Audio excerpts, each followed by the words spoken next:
আমরা কি দেখতে চাই? ঐক্যবদ্ধভাবে আমাদের দেশকে রক্ষা করার জন্য চেষ্টা করব। বহিরাগত কোনো আক্রমণ যদি আসে আমরা সমৃদ্ধভাবে প্রতিহত করব। আজকে পার্শ্ববর্তী কান্ট্রিগুলি আমাদের দেশকে অস্থিতিশীল করার জন্য যে চক্রান্ত করতেছে, আমরা সমৃদ্ধভাবে সেটার মোকাবেলা করবো ইনশাআল্লাহ। আজকে দেশের অবস্থা আপনারা দেখতেছেন, পরিকল্পিতভাবে দেশকে অস্থিতিশীল করার চক্রান্ত চলতেছে। বিশ্বাস করবেন না, আজকে যে গুন্ডামি, চুরি, ডাকাতি, আজকে যে ছিনতাই, এটা সব সিন্ডিকেট। আমার কাছে তথ্য আছে, তথ্য এসছে যে এগুলি সব আকৃতি ঘটছে। এ দেশকে অস্থিতিশীল করার জন্য চক্রান্ত করতেছে। আমরা চাই না জুলুম, অত্যাচার, অবিচার। আমরা চাই এদেশের মানুষ শান্তিতে বসবাস করবে। আমরা কি চাই? বিচারালয়গুলি স্বাধীন থাকবে। বিচারালয় তারা বিচার করবে তাদের বিবেক অনুযায়ী, আইন অনুযায়ী। যেখানে অন্য কোনো ইশারায় বিচার হবে না, এরকম বিচার বিভাগ আমরা দেখতে চাই। আমরা দেখতে চাই প্রশাসনের মধ্যে দুর্নীতিবাজ থাকবে না। প্রত্যেকটা প্রশাসন এই দেশের জন্য চেষ্টা করবে, এরকম প্রশাসন আমরা দেখতে চাই।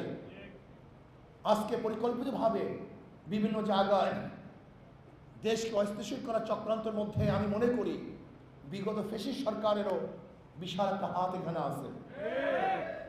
আমি অন্তর্বর্তী সরকারকে বলবো, এর থেকে পরিত্রাণের শুধু একটা উপায় আমি মনে করি, যেই এলাকায় দুর্নীতি হবে ওই এলাকার প্রশাসনকে সাসপেন্ড করে দেন।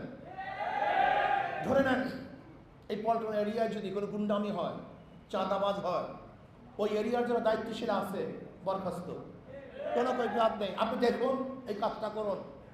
যদি এই কাজটা শুরু করেন ওই এলাকায় দেখবেন গুন্ডামি থাকবে না। তারা প্রশাসনকে ফাঁকি দিয়ে একদিন গুন্ডামি করা যায়, সেই গুন্ডামিকে স্থায়িত্ব করা যায় না। এদেশে কয়জন গুন্ডা, কয়জন চাঁদাবাজ, কয়জন খুনি, কয়জন অস্ত্রবাজ, আমি চ্যালেঞ্জ দিলাম, প্রশাসনের কাছে লিস্টটি আছে।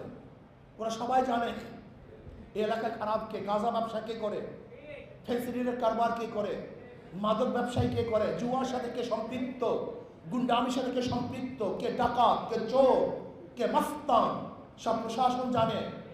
প্রশাসনের অগোচরে বাংলাদেশে কিছুই হওয়া সম্ভব না, কিছুই হওয়া সম্ভব না। আজ অন্তর্বর্তী সরকারকে বলবো, শক্ত হাতে দেশকে পরিচালনা করেন, দুর্বল হাতে এদের চালানো সম্ভব নয়। যদি আপনি শক্ত হাতে দেশকে পরিচালনা না করেন, এমন বিপদে পড়বেন যে এই বিপদ থেকে আপনি রক্ষা পাবেন না, জাতীয় রক্ষা পাবে না। এর জন্য আমি বলবো অন্তর্বর্তী সরকারকে, যেখানে যে এলাকায় দুর্নীতি হবে ওই এলাকার প্রশাসন বরখাস্ত হয়ে যাবে।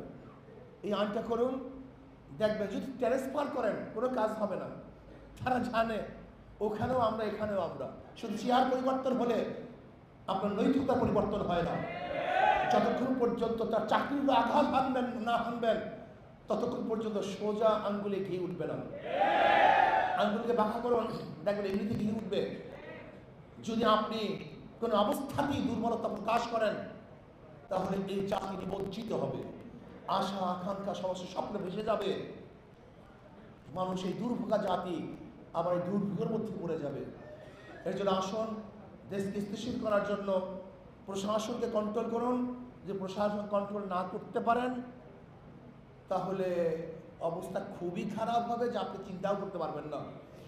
এরকম যুব আন্দোলনকে দায়িত্ব পালন করতে হবে, সমাজকে, যুব সমাজকে কন্ট্রোল করতে হবে, তাদেরকে আদর্শবান করতে হবে, নীতিবান করতে হবে, চরিত্রবান করতে হবে। মনে রাখবেন, মাদার গাছ লাগিয়ে আমের আশা করা যায় না, তেঁতুল গাছ লাগিয়ে মিষ্টি ফলের আশা করা যায় না।